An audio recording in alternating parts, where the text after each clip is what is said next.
Aujourd'hui, je vais vous montrer comment réaliser une image en overlay derrière votre aéroport.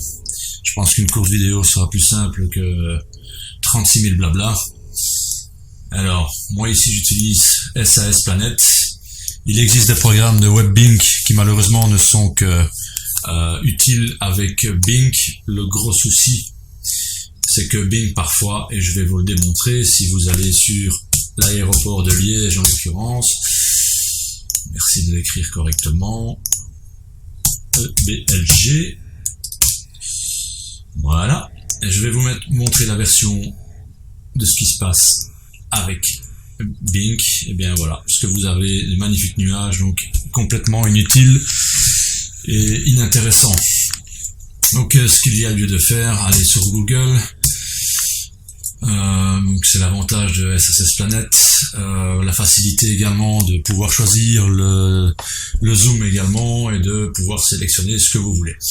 Donc une fois dans SSS Planet et que vous êtes sur votre aéroport, le plus simple et ce que vous devez faire bien évidemment, c'est d'abord d'afficher les limites de la dalle. Moi ici je vais télécharger donc en zoom 20 pour avoir une assez haute résolution.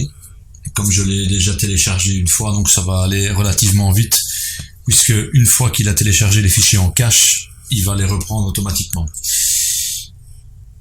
Une fois les dalles affichées, lorsque vous allez sélectionner votre aéroport, je vous conseille de ne pas la sélectionner tout entièrement, mais de la faire en plusieurs étapes et de la subdiviser. Vous allez comprendre pourquoi. D'abord parce que Web Editor a horreur d'ouvrir des cartes de plus de 500 mégas et plante très rapidement. Et deuxièmement, lorsque vous allez prendre une grande superficie, vous pouvez plus facilement, je vais dire ainsi, de ne pas prendre les tuiles qui ne font pas partie de l'aéroport en question. Bon, je vais vous le démontrer, on va comprendre ce que j'essaie de dire. Pour ce faire, l'outil sélection rectangulaire, très importante, de prendre uniquement cet outil-là. Et donc, je vais un petit peu agrandir parce que moi ici, j'ai besoin de travailler sur une plus large zone. En tenant la touche Shift enfoncée, la sélection va se faire automatiquement sur les arêtes de tuiles que vous voyez ici, hein, les arêtes des petits carrés. Et donc va s'aligner automatiquement, ce qui est super important. Je vais cliquer et je vais prendre par exemple, on va le faire en 2-3 fois, et c'est beaucoup mieux et plus intéressant de la faire en plusieurs fois. Voilà, je vais un petit peu monter, et en tenant ma touche Mage enfoncée, eh bien l'alignement des bords se fait exactement sur les tuiles Zoom 20. Voilà. Ensuite, SAS Planet me demande de télécharger d'abord les tuiles. Il faut les télécharger. Moi ici j'ai choisi le zoom 20, hein, vous pouvez sélectionner le zoom que vous voulez. Partagez la sélection en 4 bien évidemment pour accélérer la vitesse de téléchargement. Je ne vais pas fermer la fenêtre de téléchargement et je clique sur démarrer. Alors qu'est-ce qui se passe? Voici les fenêtres qui viennent. Moi, elles sont déjà téléchargées, donc je quitte, et on peut recliquer ici sur l'icône raccourci, le gestionnaire de sélection, c'est pareil, vous revenez ici, et dernière sélection, c'est exactement pareil, là ou là. Donc, une fois que vous avez téléchargé vos tuiles, et qu'elles sont en cache sur votre ordinateur, il suffit simplement d'aller dans Assembler, bien évidemment de choisir la destination du fichier. Voilà, moi ici, BLG, blala, hein, un peu n'importe quoi, mais c'est simplement pour vous montrer. Alors, le zoom que vous venez de télécharger, très important ici de choisir géographique, le WGS 84, qui est donc la projection par défaut pour Xplane. Alors, ce n'est pas tout.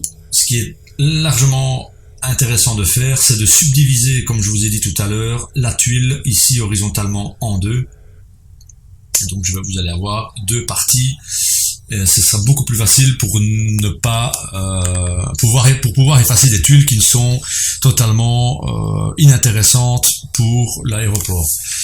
Donc je vais le laisser, deux tuiles et une verticale. Je pense que je n'ai rien oublié pour ne pas me planter quelque part, blablabla, tout est bon. Ça c'est bon, et surtout le géotif, bien évidemment, c'est le plus intéressant puisque la tuile va se passer tout seul dans le web. Alors on lance, donc ici il va assembler les tuiles. Alors retour dans notre web editor, j'ai sélectionné la tuile, en tout cas l'aéroport EBLG, Liège Airport. On va faire fichier, ouvrir, importation, orthophoto. Je vais choisir la première tuile qui va s'ouvrir automatiquement au bon endroit, bien repositionné, il n'y a plus rien à faire. On va réouvrir la deuxième, import orthophoto, et on choisit la deuxième qui va se coller automatiquement et vous n'avez plus rien à faire. Bon, ici j'ai téléchargé non pas en zoom 20, je pense que vous avez pu constater que j'ai un très vilain résultat. Je pense qu'ici dans SAS Planet, j'ai dû, d'ailleurs je vais le refaire devant vous, je vais reprendre ici l'outil de sélection, dernière sélection, donc pour ne pas effacer, dans l'assemblage, j'ai laissé le zoom 16, on va le reprendre zoom 20, alors attention de changer le nom du fichier parce que une fois que vous l'avez ouvert dans Web Editor, il va pas reprendre le nouveau fichier que vous venez de changer, mais il va garder en cache le fichier que vous avez déjà ouvert avec le même nom. Ça veut dire que si vous avez déjà téléchargé un fichier en zoom 16 et que vous retéléchargez le fichier en zoom 20 avec le même nom, une fois dans Web Editor, il ne va pas reprendre le nouveau. Donc je vais changer le nom. Blablabla, on s'en fout. Zoom 20, très important, je le divise en deux, je démarre. Donc là, ça va normalement prendre un petit peu plus de temps pour scinder les fichiers images. Voilà, on patiente quelque peu.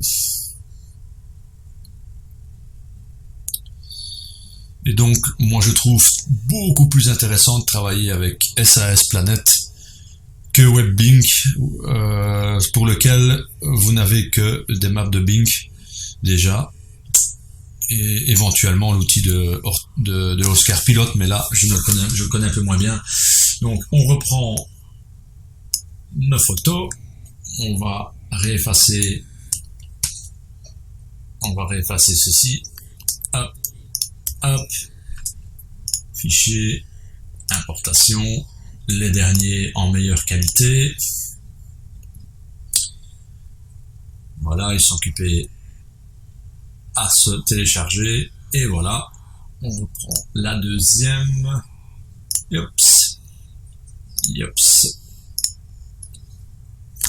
et il n'y a absolument rien de compliqué, mais vraiment, voilà, la qualité, elle est au rendez-vous.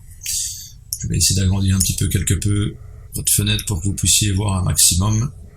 Là, j'ai téléchargé donc en zoom 20 une image somme toute qui n'est pas retravaillée du tout sous Photoshop, puisque l'image, comme vous pouvez le constater, est quand même légèrement un tout petit peu floutée.